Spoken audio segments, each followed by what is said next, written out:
శిక్ష సప్తాహర్ కార్యక్రమంలో భాగంగా 7వ రోజు తిథి భోజన్ కార్యక్రమాన్ని జరుపుకోవడంలో భాగంగా ఆ ఫొటోస్ అన్నిటినీ మనం ఆన్లైన్లో పొందుపరచవచ్చు.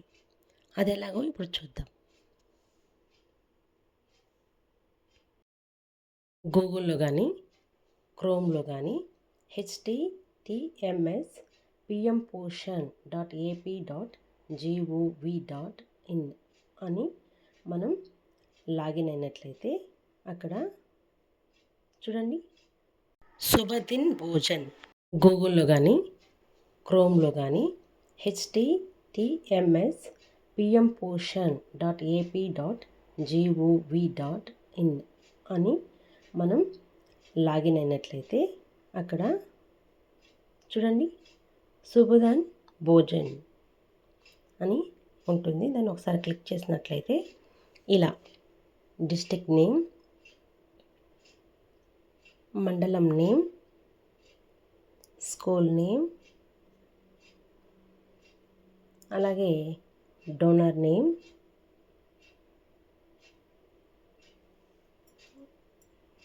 ఒకసారి స్కూల్ నేమ్ క్లిక్ చేసినట్లయితే మనకు అక్కడ ఎంతమంది పిల్లలు ఉన్నారు, హెచ్ఎం నేమ్ ఏమి, ఆ మొబైల్ నెంబరు అవన్నీ మనకు డిస్ప్లే అవుతాయి.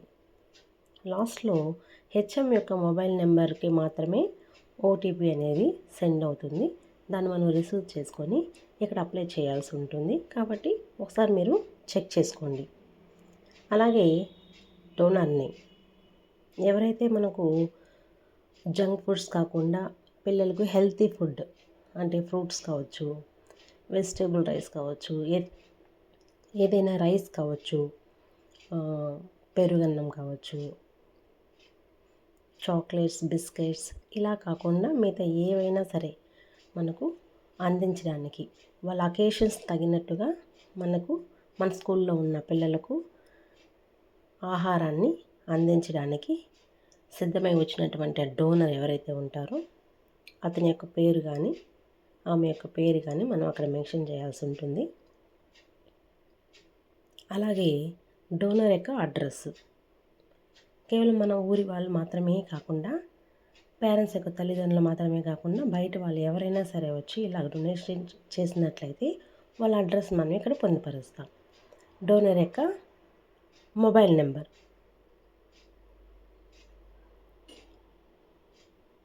అలాగే వాళ్ళ ఈమెయిల్ అడ్రస్ ఉంటే అవి ఏం అకేషన్ సందర్భంగా వాళ్ళు అది చేస్తున్నారో దాన్ని నోట్ చేస్తాము.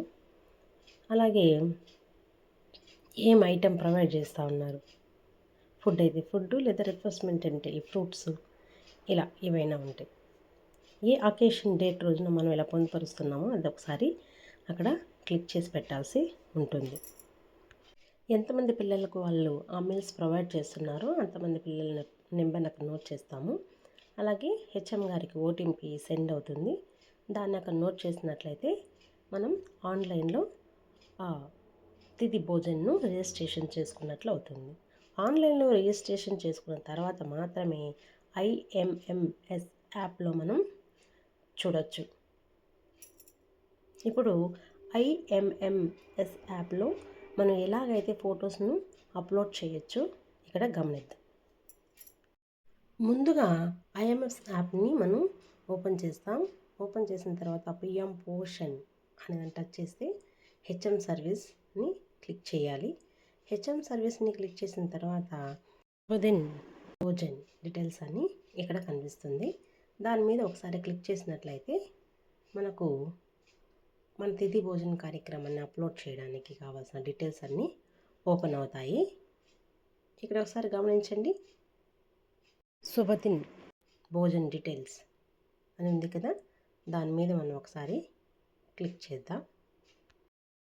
ముందుగా మనం అనుకున్నట్లుగా రోజువారీ మెనూ కాకుండా దానికి అదనంగా వచ్చేటువంటి ఫ్రూట్స్ని, అలాగే ఏదైనా రైస్, వెజిటేబుల్ రైస్ కానీ పెరుగన్నం కావచ్చు, ఆ జంక్ ఫుడ్స్ కాకుండా మిగతా ఏదైనా సరే మనం స్కూల్ మెనూ కాకుండా అదనంగా ఇచ్చేటువంటి ఫుడ్ మాత్రమే మన తిథి భోజనంలో తీసుకోవడం జరుగుతుంది. అలాంటి దాన్ని ఇప్పుడు ఇక్కడ ఈ యాప్లో మనం అప్లోడ్ చేయాలి.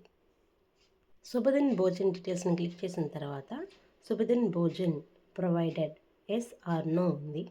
మనం ప్రొవైడ్ చేసాం కాబట్టి ఎస్ని క్లిక్ చేసి సబ్మిట్ చేయాలి.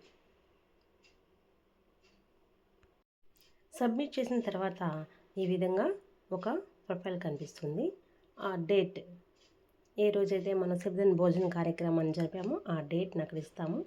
ఎంతమందికి మనం భోజనం ప్రొవైడ్ చేసామో ఆ నెంబరు, అలాగే ఆ కార్యక్రమంలో చేసిన విధంగా ఫొటోస్ ఏమైనా ఉంటే ఆ ఫొటోస్ని మనం ఇక్కడ ఇమేజ్లో క్లిక్ చేసి ఆటోమేటిక్గా అప్లోడ్ చేయొచ్చు.